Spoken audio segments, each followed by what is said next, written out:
There's a moment in the very first episode of The Walking Dead, Season 1, Episode 1, Days Gone By, that I keep coming back to. Rick Grimes wakes up in that hospital, alone, the flowers on his bedside table wilted and brown, the hallway outside his room silent except for the buzz of dying fluorescent lights. He pushes through a set of double doors, and there it is, spray-painted in red. Don't open dead inside. A warning, a barrier, a closed door meant to keep something terrible contained. Rick doesn't open it. He turns around, finds another way out, and steps into a world that's already ended. But here's what I think about, late at night when I'm rewatching. What if the apocalypse didn't really begin with the virus, or the dead rising, or even the fall of civilization? What if it started the moment people stopped trusting each other enough to leave doors open, the moment survival meant locking others out? That closed door becomes something else as the story unfolds. And maybe, just maybe, the entire timeline is about whether we can ever open them again. Back in Season 1, when Rick first stumbles into the camp outside Atlanta, there's this brief window where safety feels possible. The group has a routine. Carl plays with the other kids. Lori does laundry by the quarry. Shane keeps watch. It's almost normal, except for the walkers in the woods and the fear humming underneath every conversation. And then Dr. Jenner happens. The CDC in the Season 1 finale, TS-19, offers the first real shelter the group has known since everything fell apart. Concrete walls, hot showers, wine with dinner. Jenner even explains what happened, shows them the brain scans, the virus shutting down and then reigniting the brainstem. It's the first time anyone's given them answers. But Jenner also whispers something to Rick, something we don't hear until much later. We're all infected. Every single person carries the virus. Death, for any reason, means you come back. That knowledge, that quiet, terrible truth, is the first secret Rick keeps from the people he's supposed to protect. And I think that's when his leadership starts to crack. Even before anyone notices, the CDC explodes. They barely escape. And as they're driving away, Rick knows something the rest of them don't. He's already alone in a way that matters. Then there's the farm. Herschel's farm in Season 2 feels like a gift. Wide open fields, a big house, distance from the dead. But it's also the place where the group starts to fracture. Shane's jealousy over Lori turns into something darker. He starts challenging Rick's decisions, questioning his leadership, pushing boundaries. And Sophia, Carol's little girl, lost in the woods in the second episode of the season, becomes the symbol of everything they can't protect. They search for weeks. Carol prays. Daryl nearly dies trying to find her. And when they finally do, she stumbles out of Herschel's barn as a walker, and Rick has to put her down in front of everyone. It's one of those moments that feels small until you think about what it means. No matter how hard you try, you can't save everyone. Herschel's barn filled with walkers he believed could be cured, people he loved turned into monsters he couldn't let go of, was a closed door too. He kept them locked inside, hidden, because he wasn't ready to accept what they'd become. When Shane opens that barn, when those walkers pour out and the group has to kill them one by one, it's not just about survival. It's about the collapse of the one illusion that made the farm feel safe. The belief that the old world's rules still applied, that love and faith could somehow hold back death. The farm burns at the end of Season 2.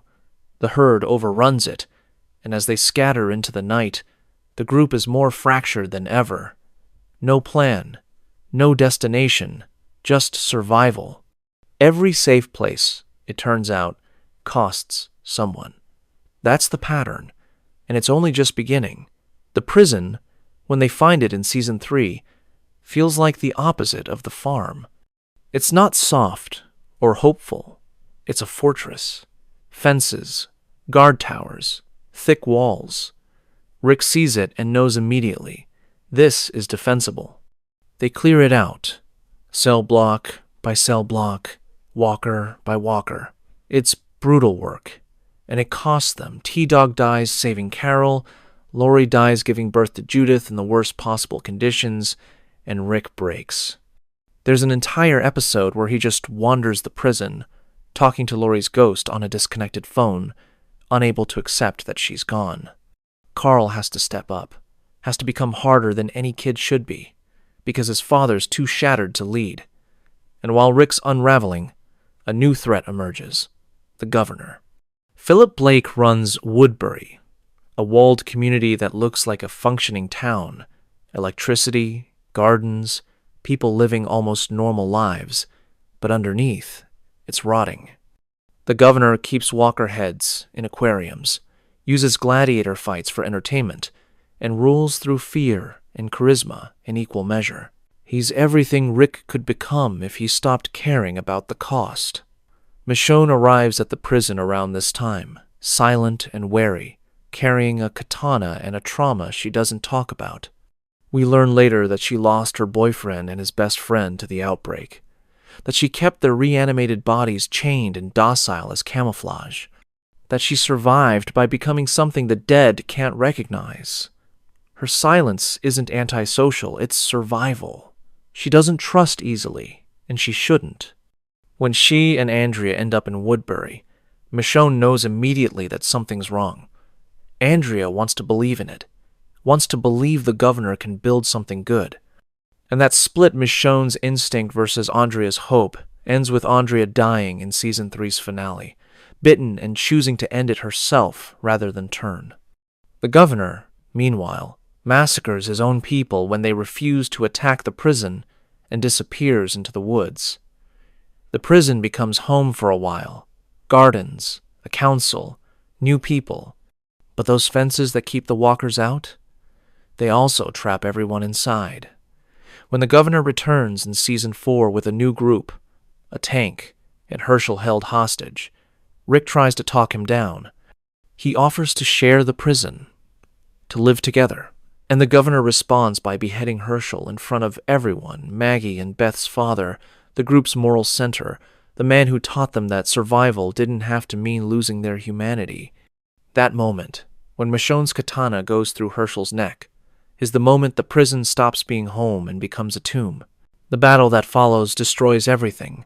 The fences fall, walkers pour in, the group scatters, separated, believing some of them are dead. And Rick and Carl end up on the road, alone, with nothing but each other and the knowledge that every place they've tried to build has fallen.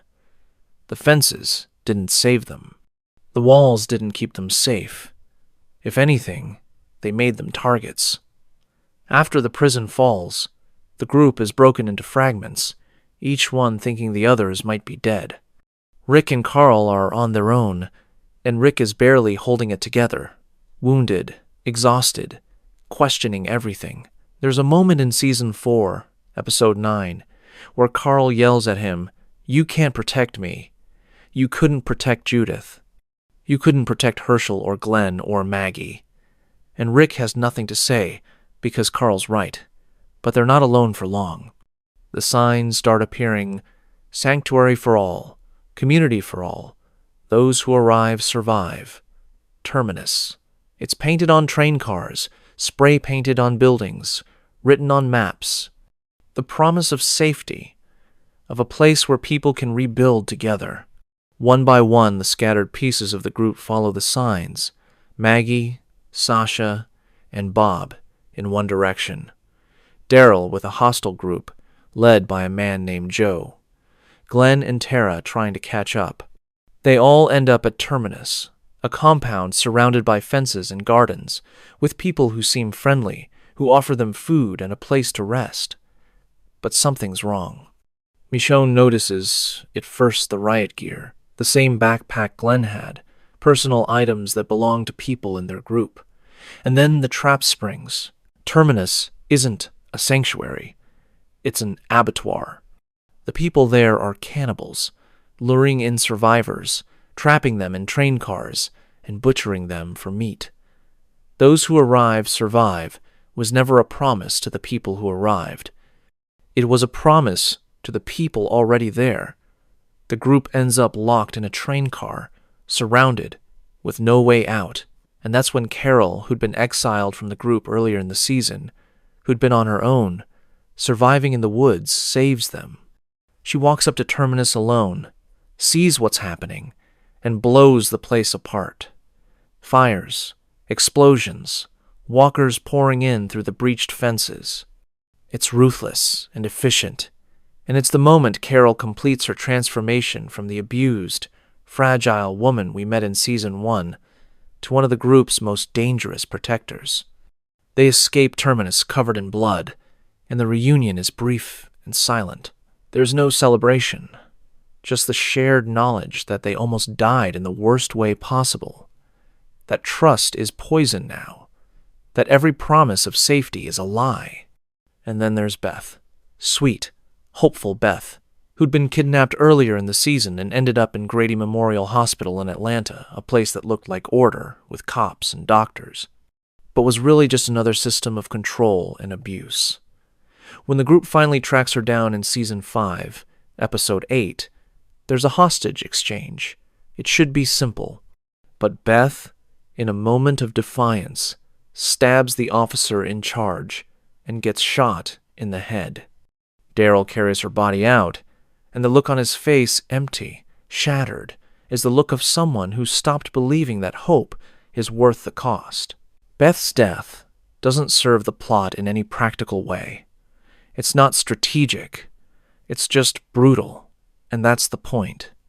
The world doesn't care about hope. It punishes it. And after Terminus, after Beth, after everything, Rick and the group are different.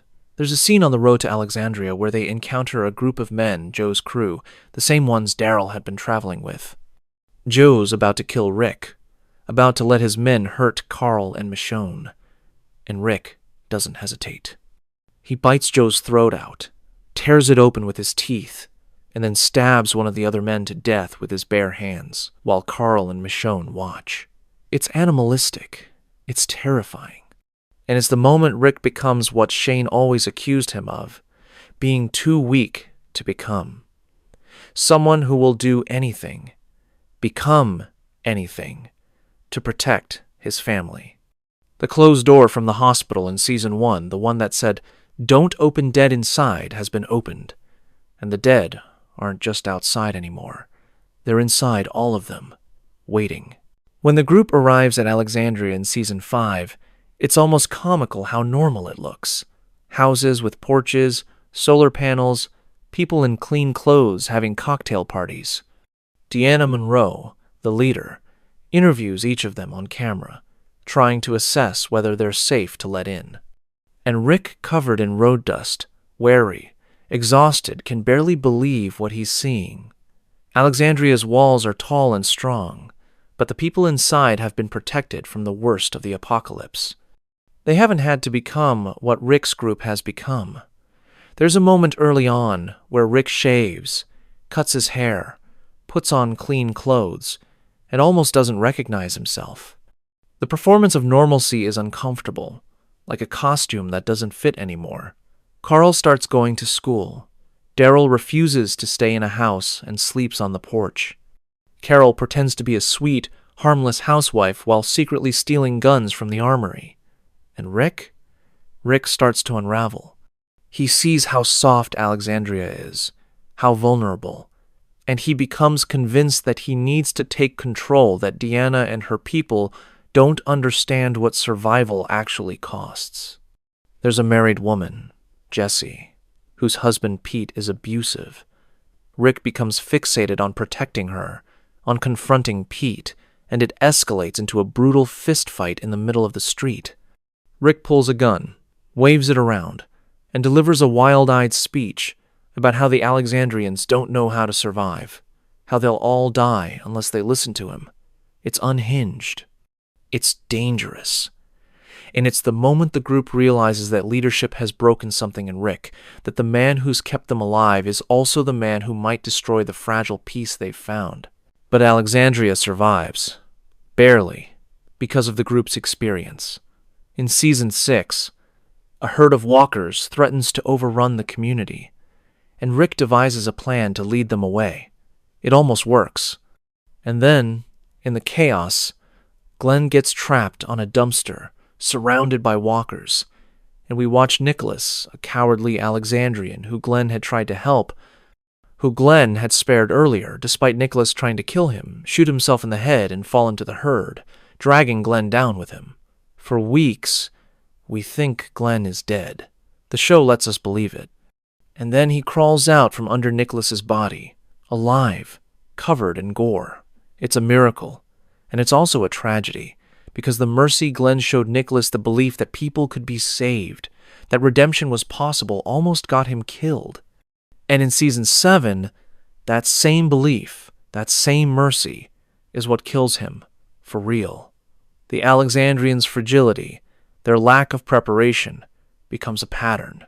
They're a preview of what the Commonwealth will be in Season 11, a community that looks functional on the surface, but has never faced the true cost of survival, a place where people still believe in old-world rules and hierarchies that don't work anymore. And while Rick's trying to hold Alexandria together, Morgan arrives. Morgan, who Rick met back in Season 1, who saved his life, who disappeared into the wilderness and came back, fundamentally changed. Morgan's philosophy is simple. All life is precious. He refuses to kill, even in self-defense, even when it costs others their safety. And Carol, pragmatic, ruthless. Carol can't stand it. She's killed to protect people. She's burned children alive because they were a threat. And Morgan's telling her it was all unnecessary, that there's another way. The tension between them is one of the most fascinating dynamics in the show, because they're both right and both wrong. Morgan's mercy gets people killed. Carol's ruthlessness costs her pieces of her soul, and the show doesn't resolve it. It just lets them both suffer with their choices. Alexandria, in the end, is a test. Not of whether the group can survive, they've already proven that, but of whether they can live. Whether they can rebuild something that looks like humanity without losing what's left of themselves. And the answer, as always, is complicated. They save Alexandria, but it changes them. And the cost? That's just beginning. Season 7, Episode 1, The Day Will Come When You Won't Be, is the moment everything breaks. The group is on their knees in the woods, surrounded by the saviors, and Negan is standing in front of them with Lucille, his barbed wire-wrapped baseball bat, deciding who dies. He's already killed someone, we know that from the Season 6 finale cliffhanger, but the episode makes us watch it again. First, Abraham. He sits up straight, defiant, and takes it. "Suck my nuts," he says, and Negan crushes his skull. Rosita screams. The group is silent, shaking. And then Daryl, unable to control himself, punches Negan. And Negan says, "That? That is a no-no." And he kills Glenn, right there, in front of Maggie, who's pregnant with Glenn's child, who begged Negan to stop. Glenn's last words are, "Maggie, I'll find you." And then there's nothing left of him but blood and horror. The episode is almost unwatchable. It's designed to be. And I think it's the show's turning point. The moment when The Walking Dead stops being about survival and starts being about control, about what people become when they're forced to live under someone else's rules, someone else's violence. Negan and the Saviors run a protection racket. Communities under their control give them half of everything: food, supplies, weapons, and in exchange, the Saviors don't kill them. It's not subtle. It's feudalism with baseball bats. And Negan is charismatic, funny, terrifying. He makes jokes while he's killing people. He has rules, and if you break them, he burns half your face off with an iron, like he did to Dwight. The Savior's compound, the sanctuary, is a factory, a prison, a cult. People work for points to buy food. Negan has multiple wives, women who married him to protect their families.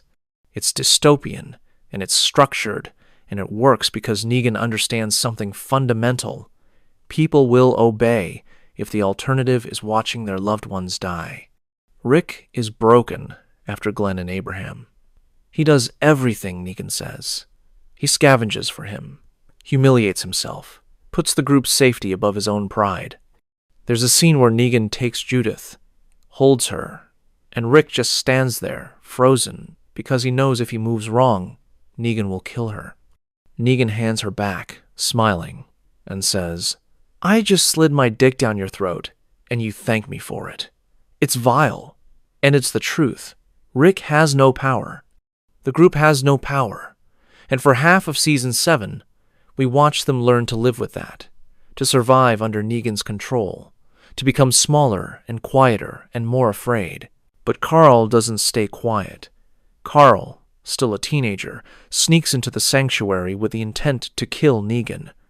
He fails, obviously, but Negan is intrigued.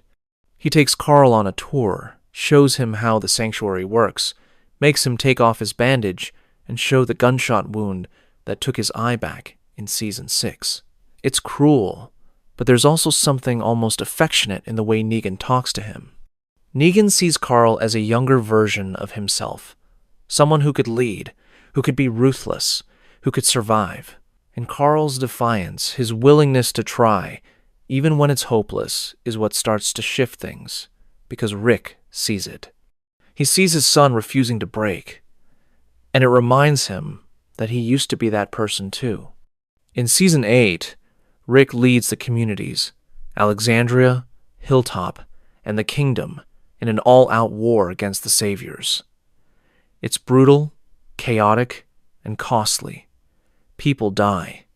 Entire communities are damaged, and Rick becomes more and more like Negan in the process, ruthless, willing to sacrifice anything to win. The war ends not because Rick defeats Negan, but because Carl dies. Carl gets bitten by a walker while helping a stranger, and he hides it until it's too late. And before he dies, he writes letters to Rick, to Negan, to everyone begging them to stop fighting, to build something better, to remember that survival isn't enough. It can't just be about killing the dead and killing the living, he writes. It has to be more than that, or we're just waiting for our turn. Carl's death is the cost of the war. And Rick, holding his son's letters, realizes that winning isn't the same as surviving. He spares Negan. He slits his throat, but not deep enough to kill. He lets him live, imprisoned, as a symbol that mercy is still possible. And the communities, broken and exhausted, try to rebuild. But Rick's stare in those final episodes, empty, haunted, tells you everything. He won, but he became Negan's mirror in the process. And the cost of that? It's written in every scar, every loss, every closed door that used to be open. Season 8 ends with Carl's letters and Rick's decision to spare Negan, but it doesn't end with peace. There's a time jump 1.5 years later, and the communities are trying to rebuild. Alexandria has crops. The Hilltop has expanded. The Kingdom is thriving. Judith is a little girl now, wearing Carl's hat, carrying Rick's gun, growing up in a world that's almost stable. But Rick is tired. You can see it in every scene. He's been leading for so long, carrying the weight of every decision, every death, every compromise. And in Season 9, Episode 5, he tries to save someone, a stranger, trapped under debris, surrounded by walkers, and it costs him. He gets impaled on a piece of rebar, blood pouring out, and he's dying. He manages to get free, stumbles onto a horse, and rides. And then, the bridge. The bridge, connecting the communities, the symbol of their cooperation, is overrun by a herd. Rick, barely conscious, leads the walkers onto it and blows it up, sacrificing himself to save everyone. We see the explosion. We see Michonne and Daryl and Carol screaming. We think he's dead, but he's not. A helicopter appears, one of the CRM helicopters we've seen in the background of earlier episodes, and Anne, formerly Jadis, the leader of the trash people, bargains for Rick's life. She trades him to the CRM, and they take him away. The group doesn't know. They think he's dead. And for 6 years, Rick is gone, held by the Civic Republic military, the largest and most advanced survivor network in North America, a force so powerful and secretive that most people don't even know it exists. The cost of winning the war against the Saviors isn't just Rick's disappearance. It's the fracture between the communities. Maggie, who's leading the Hilltop, can't forgive Rick for sparing Negan. Daryl sides with her. Michonne isolates Alexandria, stops trading with the other communities, becomes so focused on protecting Judith and RJ Rick's son, born after his disappearance, that she closes Alexandria's gates to outsiders. Carol and Ezekiel, who married during the time jump, lose their adopted son Henry, and their community collapses. The kingdom falls apart. Literally, the pipes burst, the walls crumble, and the survivors have to abandon it. And in all of this, Negan sits in a cell in Alexandria, alive, watching the world move on without him. He talks to Judith sometimes. She brings him food, asks him questions about her father, and slowly, quietly, Negan becomes something other than a monster. He's still dangerous, still the man who killed Glenn and Abraham, but he's also alone, reflective, aware of what he's lost. The show doesn't forgive him. It just lets him exist in the consequences of his choices. And when he finally escapes in Season 10 and has the chance to disappear, to start over somewhere else, he comes back. Because even Negan, it turns out, can't escape the need to belong to something. The bridge explosion, Rick's sacrifice, is supposed to be the moment everything gets better. The communities are safe. The war is over. But instead, it's the moment everything falls apart. Because survival isn't enough. Building something requires trust, cooperation, hope, and all of those things are in short supply. The cost of winning was becoming like Negan, and the cost of moving forward is living with that knowledge, with the people you've lost, with the choices that can't be undone. Rick's gone. The bridge is gone. And the communities, trying to rebuild without him, are fragile, isolated, and afraid.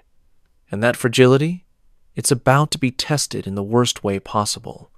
Season 9 introduces the Whisperers, and they're unlike any threat the group has faced before. They don't build walls or establish territories or demand tribute.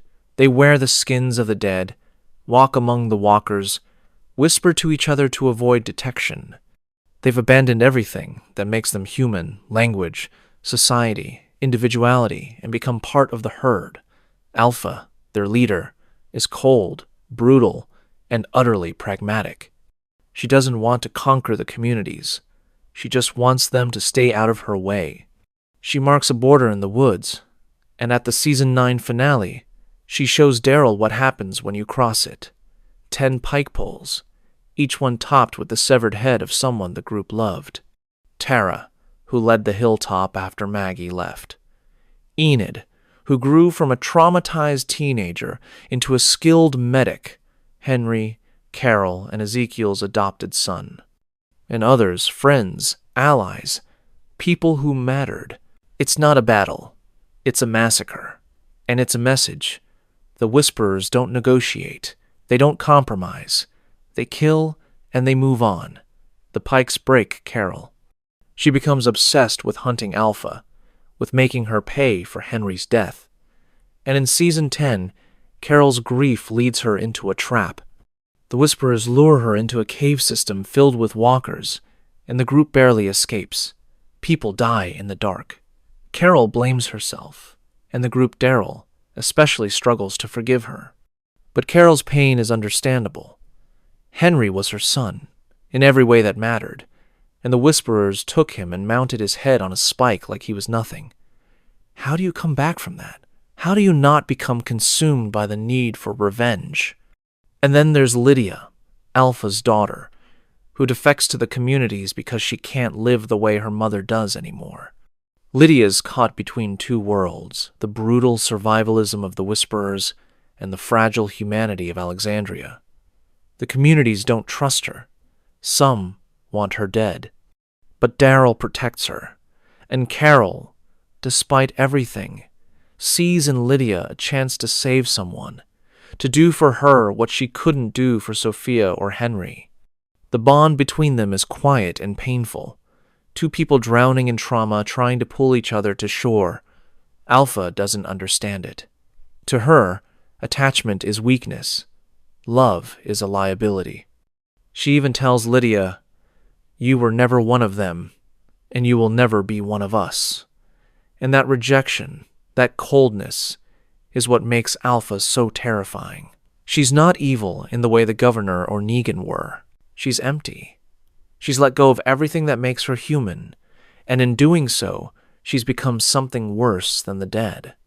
Negan kills Alpha in Season 10, Episode 12.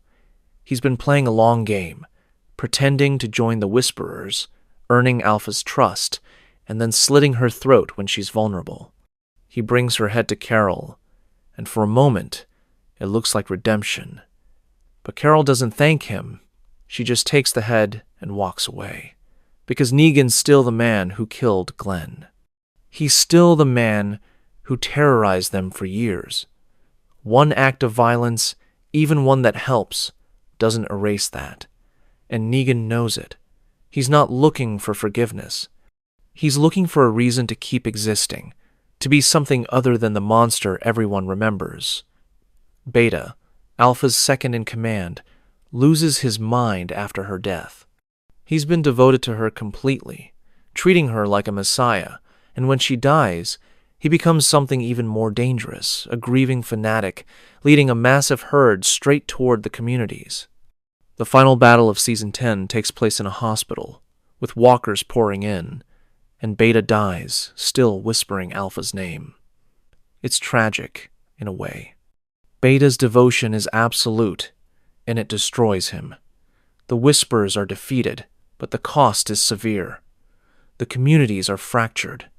People are dead, and the realization settles in. They'll never be safe. There will always be another threat, another group, another person who's given up on humanity and decided that survival is the only thing that matters. The Whisperers wore the skins of the dead, but in a way, so does everyone. The mask of civilization is thin, and it's getting thinner.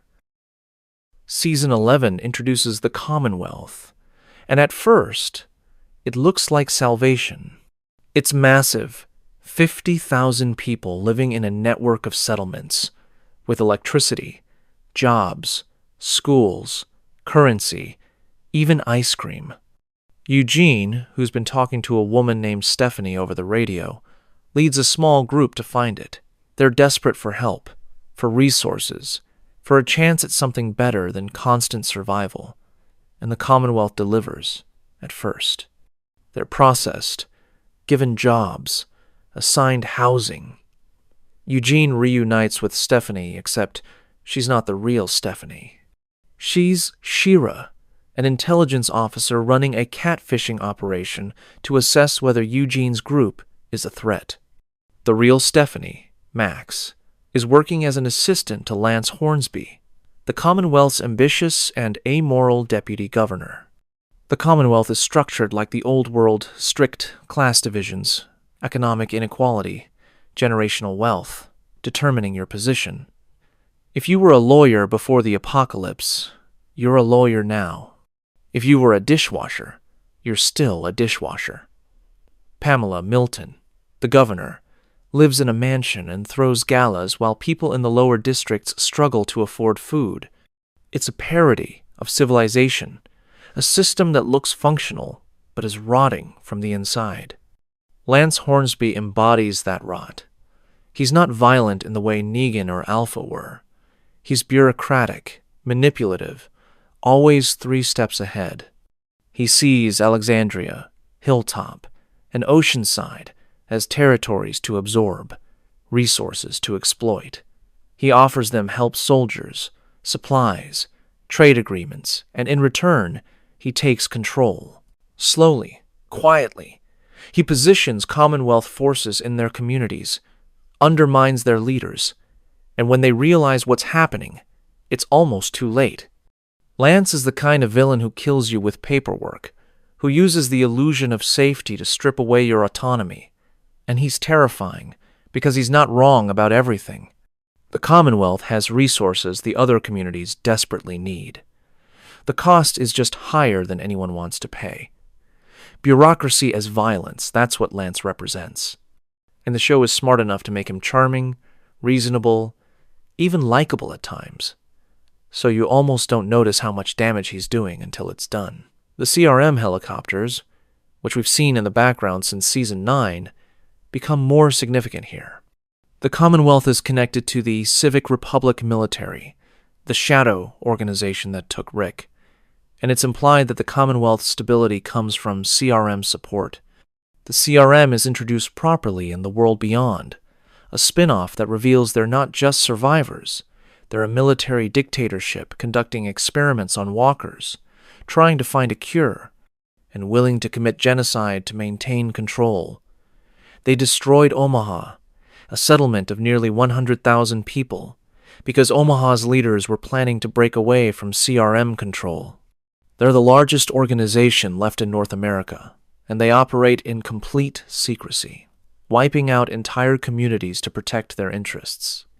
The Commonwealth doesn't have that level of power, but they share the same philosophy.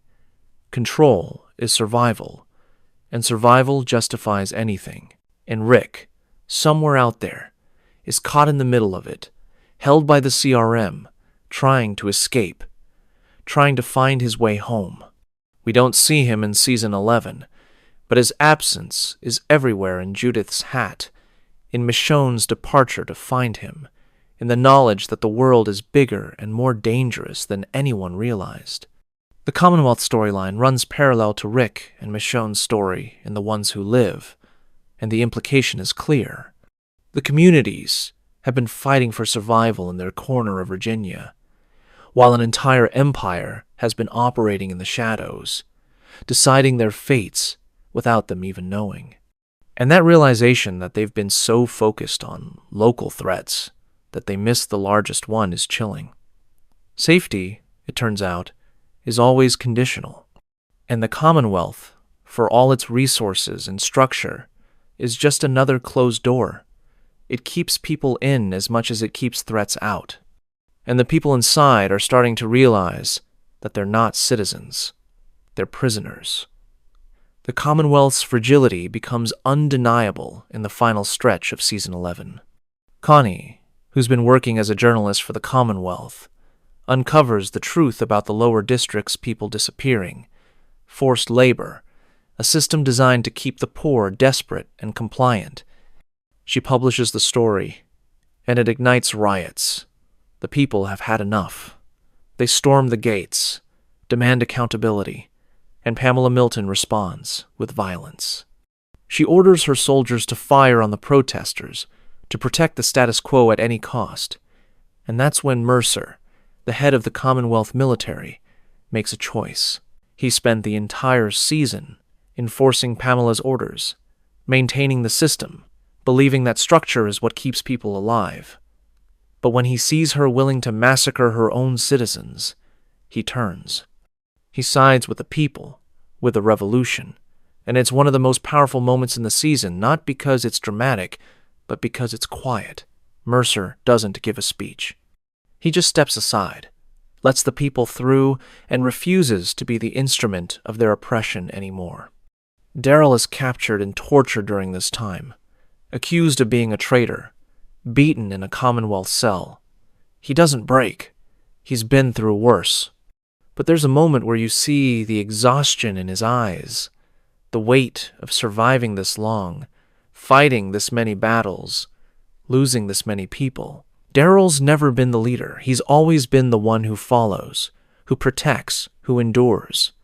But in the Commonwealth, without Rick, without Michonne, with Carol struggling and the group scattered, Daryl becomes the anchor. He's the one people look to, the one who holds the line. And it costs him. You can see it in every scene. He's tired. He's done. But he keeps going, because that's what he's always done. The revolution succeeds, but barely. Pamela is deposed. Lance is killed. The Commonwealth is reformed, its leadership replaced, its systems dismantled. But the cost is brutal. People die in the riots. The walls are breached by walkers during the chaos, and the survivors have to fight through the streets, protecting each other, dragging the wounded to safety. And Rosita, fierce, loyal, unbreakable Rosita, gets bitten. She hides it at first, helps get everyone to safety, makes sure her daughter Coco is protected. And then, when the danger's past, she tells Eugene and Gabriel she has hours, maybe less. And they stay with her, hold her, let her see her daughter one more time before she dies. Rosita's death is the cost of the revolution. The Commonwealth is better now, more just, more humane. But the people who fought to make it that way, they paid for it in blood, in loss, in the quiet, unbearable grief of watching someone you love slip away and knowing there's nothing you can do. The series finale of The Walking Dead doesn't end with answers. It ends with fragments.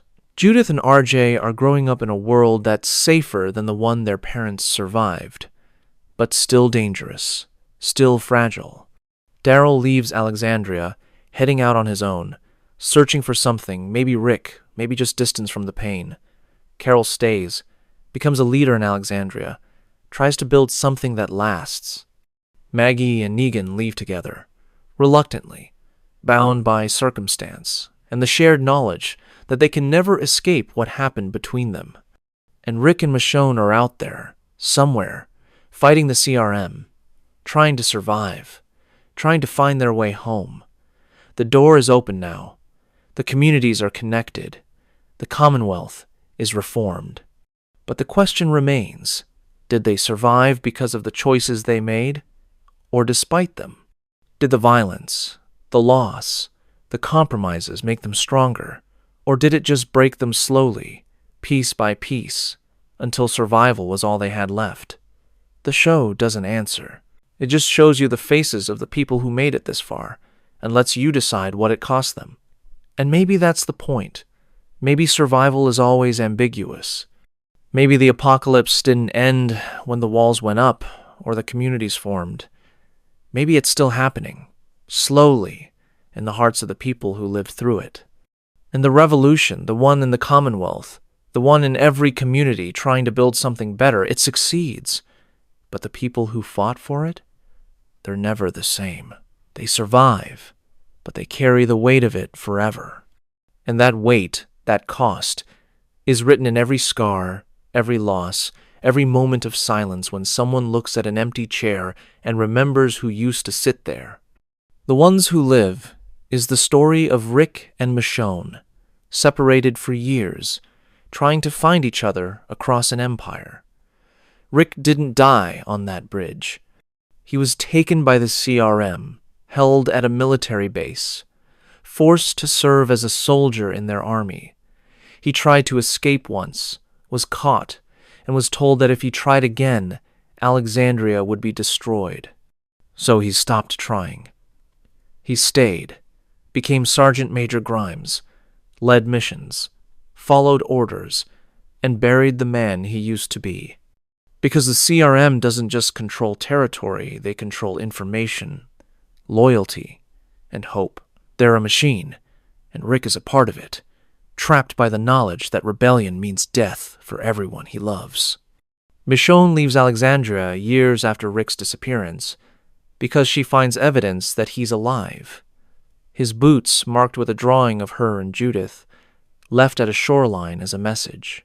She doesn't tell anyone where she's going.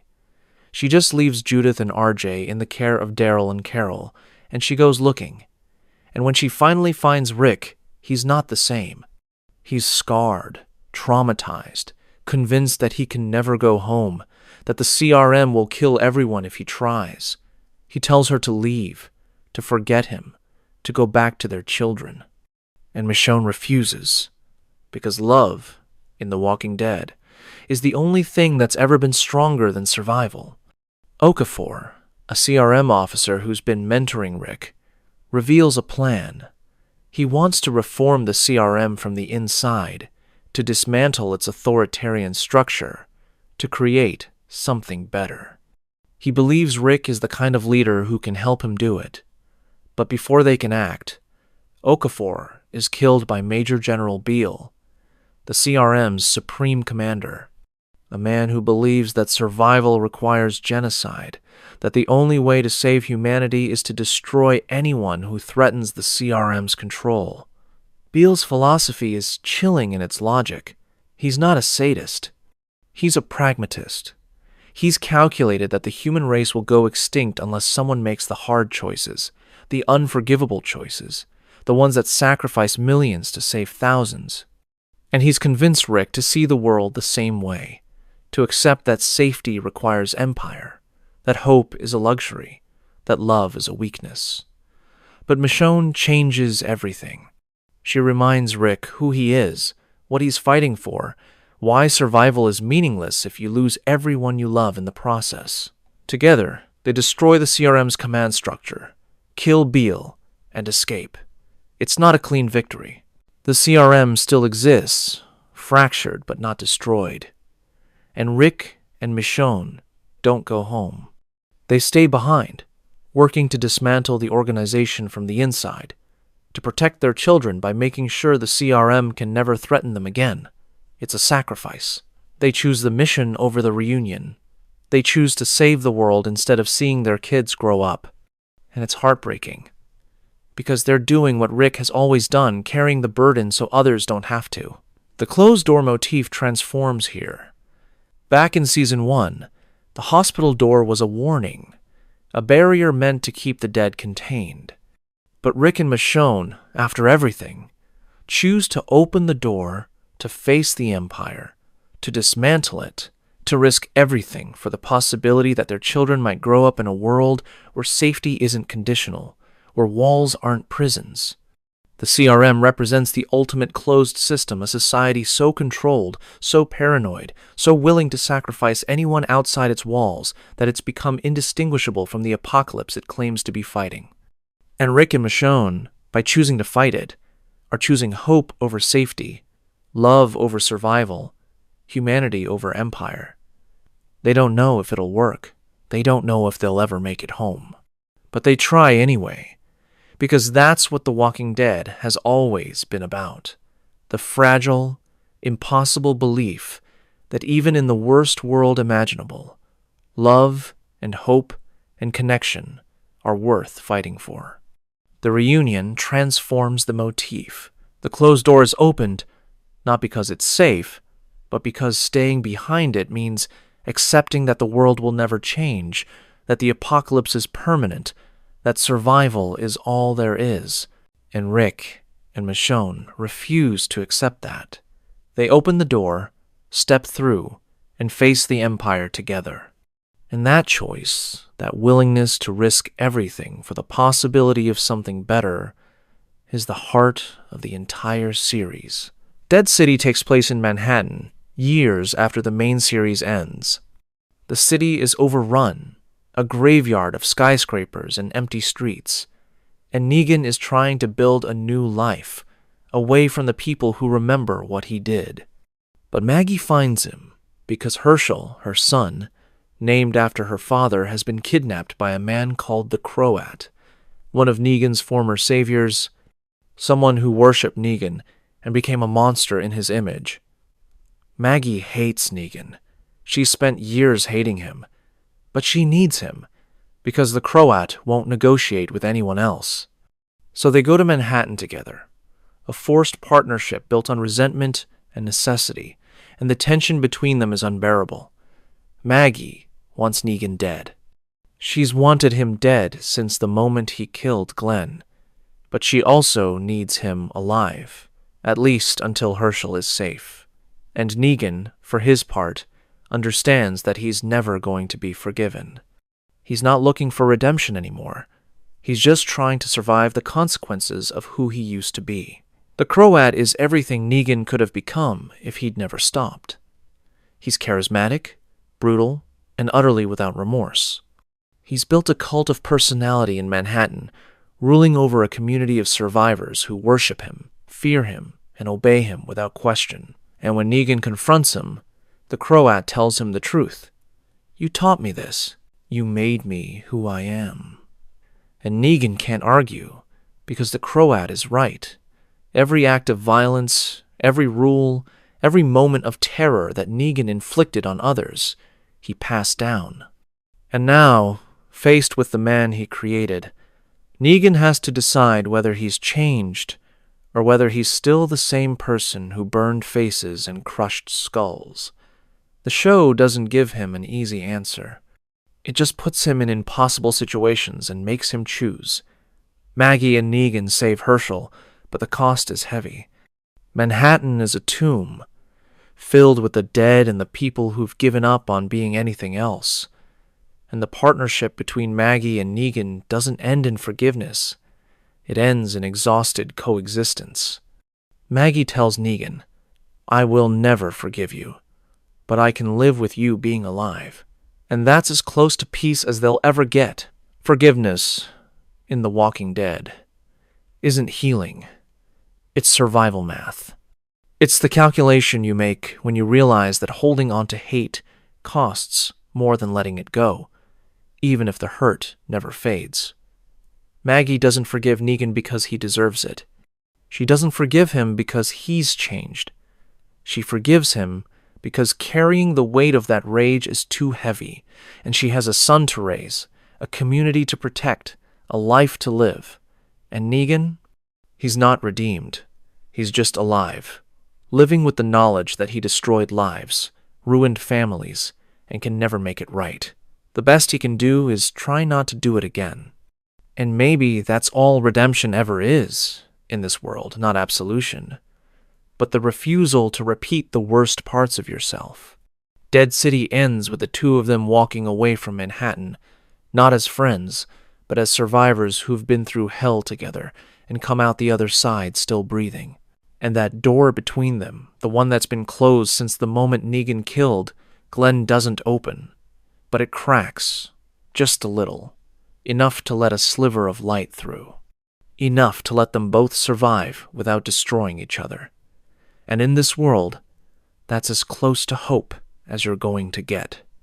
Daryl Dixon takes the story across the ocean. Daryl washes up in France, alone, with no memory of how he got there. The world beyond America is different. The outbreak happened everywhere, but the responses, the communities, the threats are all distinct. In France, Daryl meets Isabelle, a nun trying to protect a boy named Laurent, who some people believe is immune to the virus, a potential cure, a symbol of hope. Genet, a fascist leader, wants Laurent for her own purposes, to control him, to study him, to use him as a tool to consolidate power. Variant walkers appear, faster and smarter than the ones Daryl knows, and it becomes clear that the virus has evolved. The rules are different here. The dead are different. And Daryl, who spent over a decade surviving in Virginia, has to adapt all over again. Isabelle believes Laurent is special, that he represents a chance to end the apocalypse. Daryl doesn't believe in miracles. He's seen too much, lost too many people. But he protects Laurent anyway, because that's what he does. He protects people. It's the only thing he's ever been good at. And slowly, reluctantly, he starts to care about these strangers, this community, this boy who might be the future. But Daryl also wants to go home. He wants to find Carol, to see Judith and RJ, to return to the people who matter. And the tension between staying and leaving, between the mission and the longing, defines his arc.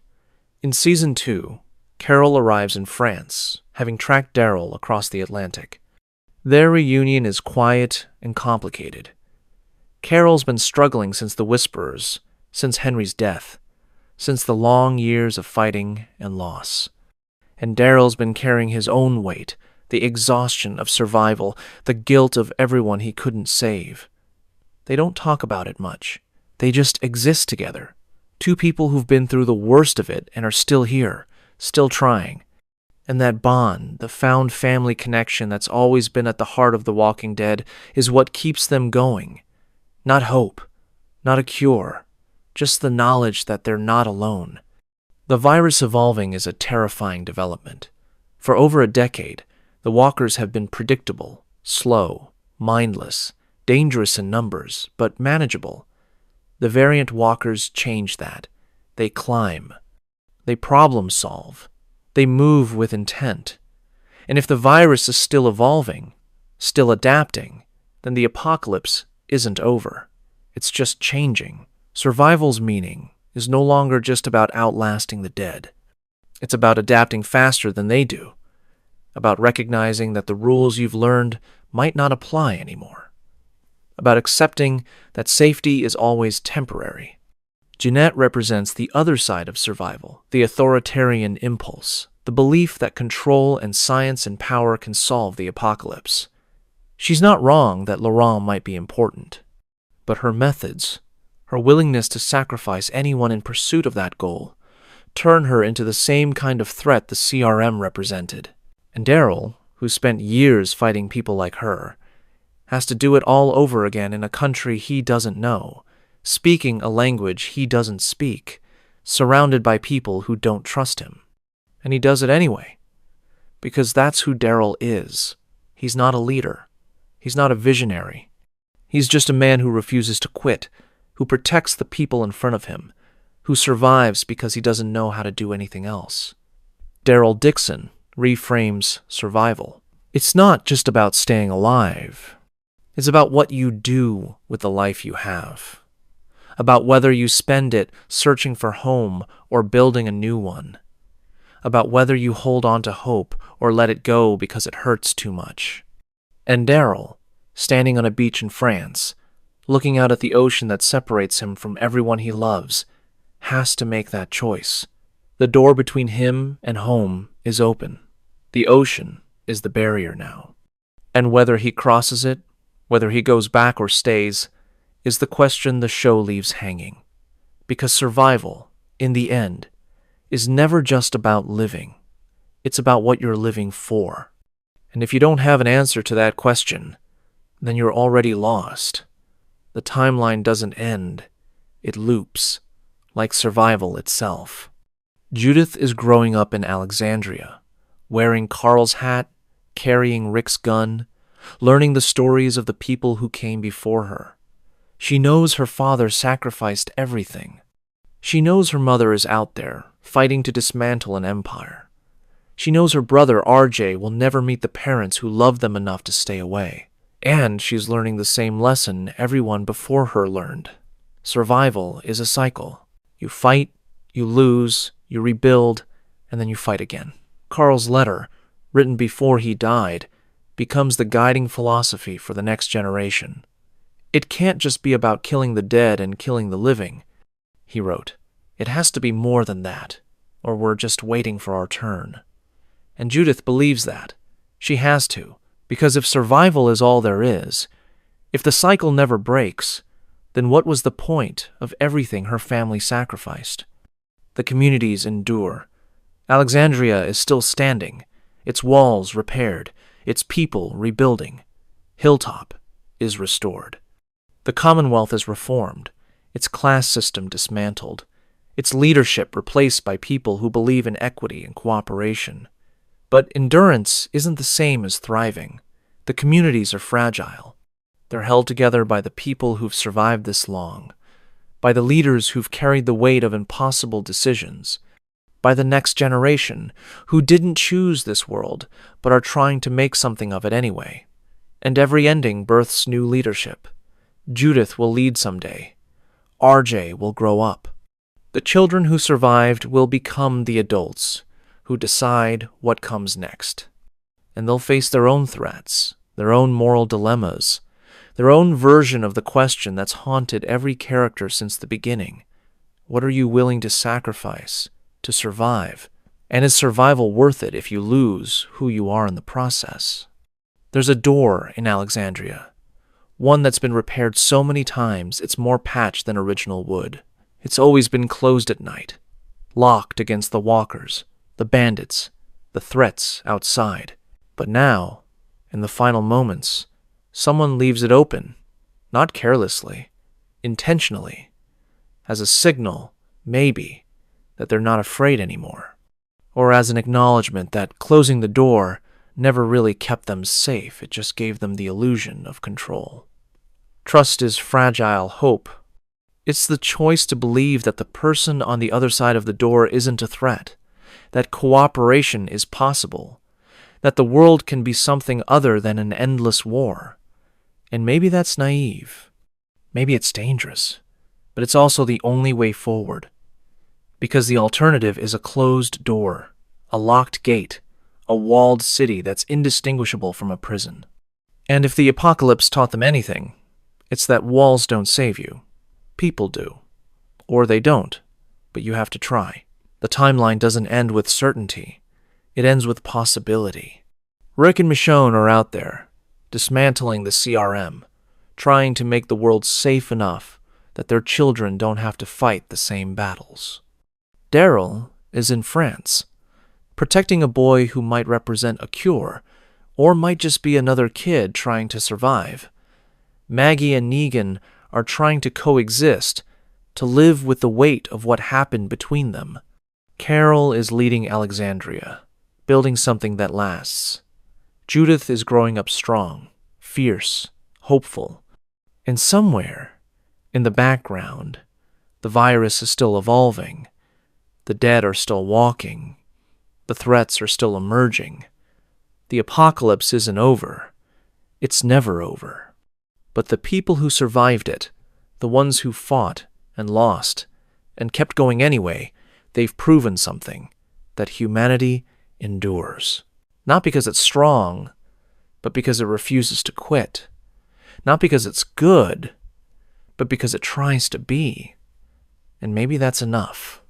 Maybe survival, in the end, is just the choice to keep going, to leave the door open, to believe that tomorrow might be better even when today was hell.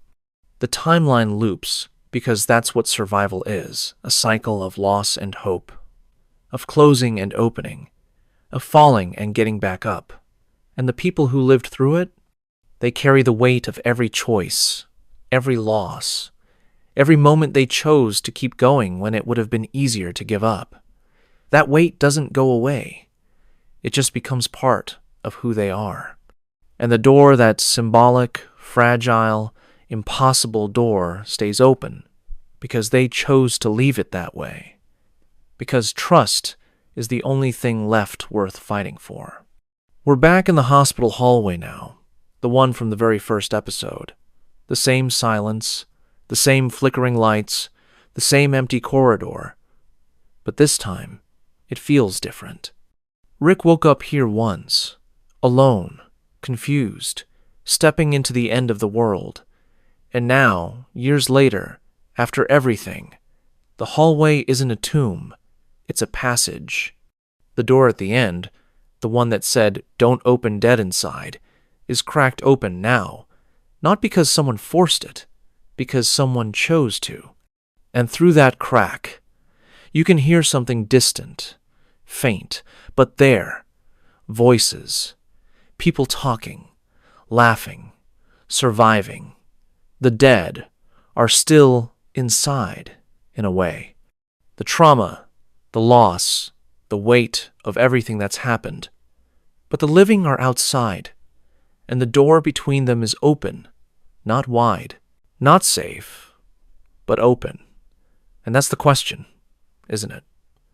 Did we survive because of the choices we made, the violence, the compromises, the walls we built, or did we survive despite them? Did closing the door keep us safe, or did it trap us inside with the worst parts of ourselves? The answer, like everything in The Walking Dead, is ambiguous. Maybe both are true. Maybe survival required brutality, but humanity required mercy. Maybe the apocalypse was always about the tension between those two things, and the people who made it through were the ones who held on to both, even when it hurt. The corridor is empty now. The light spills through the cracked door, and somewhere, far away, the dead are still walking. But the living, they're still here, still fighting, still hoping, still choosing to leave the door open, even when they know what's on the other side. Because survival isn't the end, it's just the beginning. And the timeline, the long, painful, beautiful timeline of loss and hope and endurance, doesn't end with answers. It ends with a question, a possibility, a sliver of light through a cracked door. And maybe that's all it ever needed to be.